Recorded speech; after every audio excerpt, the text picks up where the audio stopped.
mengenai peran Dinas Perhubungan dalam pengembangan transportasi umum berbasis smart city di Kota Baru Banjarmasin. Maknai Pak, maknai kalau kita di Disub itu maknai Trans Banjarmasin itu kita sebagai pionir di Kalimantan, Elot sebagai pionir. Jadi Trans Banjarmasin itu yang pertama melaksanakan angkutan massal di Kalimantan. Itu perannya ya dikenal lah, besar ya Allah, karena sebagai pionir tadi. Dan dengan adanya Trans Banjarmasin itu membuka angkutan massal yang lain. Contoh kemarin itu diikuti dengan Trans BRT Banjarbaru yang terus lagi diikuti lagi dengan Trans Banjarbaru yang Sasirangan. Kemudian di daerah-daerah lain itu jadi diikuti juga tuh, contoh kayak di Bati, Playari, Tanah Laut, terus di Batu Licin dan Banjarbaru pun juga sudah ada, walaupun unitnya beda. Jadi sesuai daerahnya masing-masing, sesuai dengan rutenya masing-masing itu unitnya pasti beda. Jadi maknanya Trans Banjarmasin itu sebagai pionir perannya itu sangat besar. Kalau kebutuhan masyarakat kita ini kebanyakannya itu masih gaptek, dan penggunaan Trans Banjarmasin pun kebanyakannya itu masyarakat yang ibaratnya 50, 40 sampai 50 ke atas. Kalau kayak ikan tuh masih kayaknya jarang banget, jarang. Tapi kalau itu buahnya ya lebih ke sosialisasi langsung biasanya. Kalau yang sosial media kan, kalau untuk yang smart city ini kan hitungannya masyarakatnya harus sosial media aktif.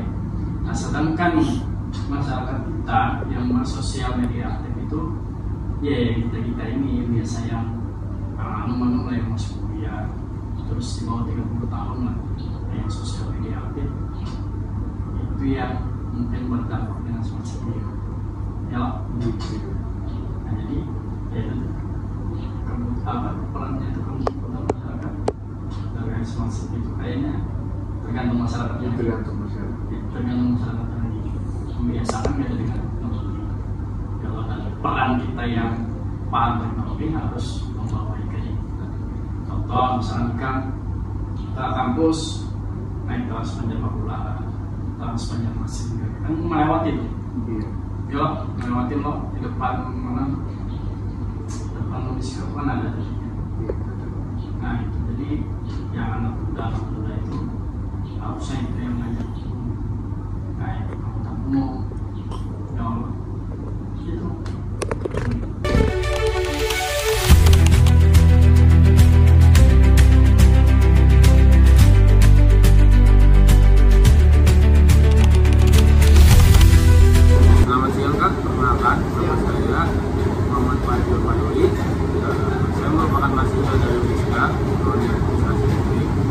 Sebelumnya saya mau mengucapkan terima kasih atas waktu yang Kakak berikan untuk kami dapat melakukan wawancara hari ini.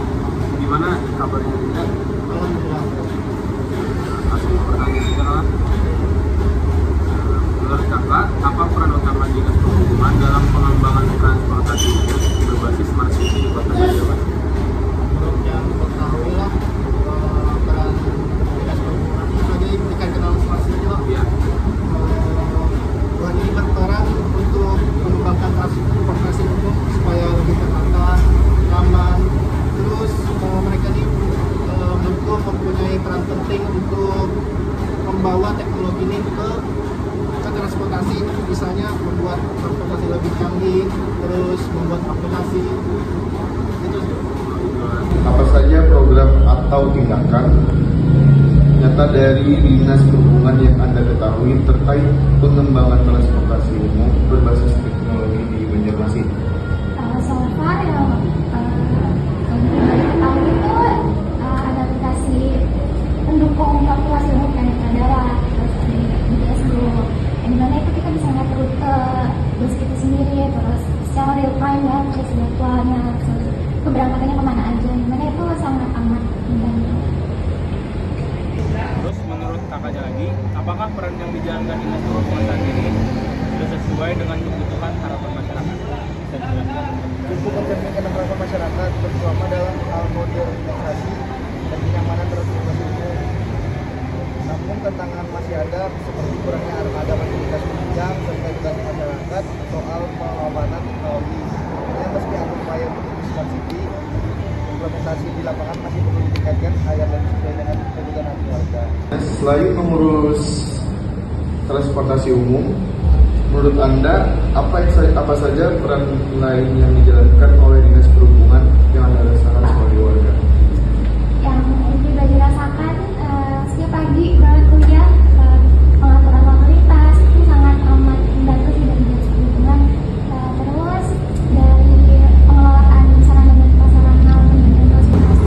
Terakhir Kak, bagaimana menurut Kakak cara Dinas Perhubungan menyesuaikan perannya dengan perkembangan teknologi dan perubahan kebutuhan masyarakat dalam konteks smart city? Pokoknya tuh mulai menyesuaikan diri dengan cara pakai teknologi, kerjasama sama pihak swasta juga lah, mulai aplikasi, terus mulai mendengarkan lah masukan warga lewat kritik-kritik di media sosial.